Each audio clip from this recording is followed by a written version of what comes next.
الرحمن الرحیم نافرمان کو فرما بردار بنانے کے لیے بہت ہی کامل، بہت ہی جزل اور فائدہ مند وظیفہ۔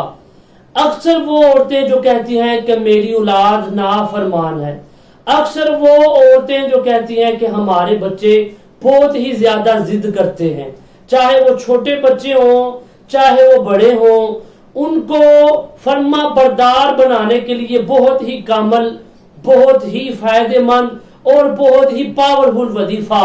اس وظیفے کو کرنے کے لیے وقت کی کوئی پابندی نہیں، آپ دن کو بھی کر سکتے ہیں، آپ رات کے وقت بھی یہ وظیفہ کر سکتے ہیں، آپ دوپہر میں، صبح و شام، جب آپ کا دل کرے دن میں ایک بار آپ وظیفہ کر لیں۔ صرف ایک بار یہ وظیفہ کرنے کی دیر ہے، آپ کی اولاد آپ کی فرما بردار ہو جائے گی۔ جو اولاد آپ کا کہنا نہیں مانتی، جو اولاد بنا مقصد اور بے بنیادی طور پر آپ کے ہاں ضد کرتے ہیں، جو بچے، ان کو راہ راست پر لانے کے لیے، ان کو اپنا فرما بردار بنانے کے لیے یہ وظیفہ، چھوٹا سا وظیفہ آپ ایک بار کر لیں۔ لیکن اس وظیفے کو پڑھنے کے لیے آپ کا پہلے باوضو ہونا ضروری ہے۔ آپ وضو کر لیں، وضو کر کے آپ یہ وظیفہ اپنے ہاتھوں کی انگلیوں پر پڑھ سکتے ہیں۔ آپ اپنے گھر میں کسی تسبیح کو لے کر، تسبیح کو ہاتھ میں پکڑ کر تسبیح پر بھی آپ یہ وظیفہ پڑھ سکتے ہیں۔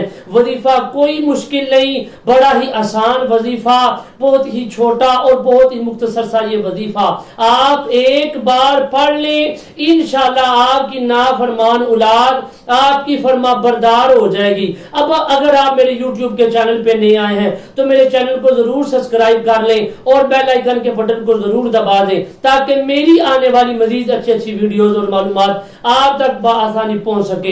تو چلیں اب وظیفہ سماعت کر لیں کہ وظیفہ آپ نے کون سا پڑھنا ہے۔ آپ نے وظیفہ 111 مرتبہ 111 مرتبہ آپ نے یا قیوم یا قیوم یا قیوم 111 مرتبہ یا قیوم پڑھنے کے بعد آپ نے 33 مرتبہ پڑھنا ہے لا حول ولا قوت الا باللہ العلی العظیم، 33 بار یہ، اور 141 مرتبہ یا قیوم پڑھنے کے بعد وہ بچہ جو نافرمان ہے، وہ بچہ جو ضد کرتا ہے، اگر پاس ہے تو اس کے اوپر دم کر کے پھونک مار دے، اگر وہ باہر ہے تو اس کا تصور اپنی آنکھوں میں لا کر اس کی طرف پھونک مار دے۔ انشاءاللہ العزیز وہ چند گھنٹوں میں، چند دنوں میں، چند سیکنڈوں میں وہ آپ کا فرما بردار ہو جائے گا۔ جزاک اللہ۔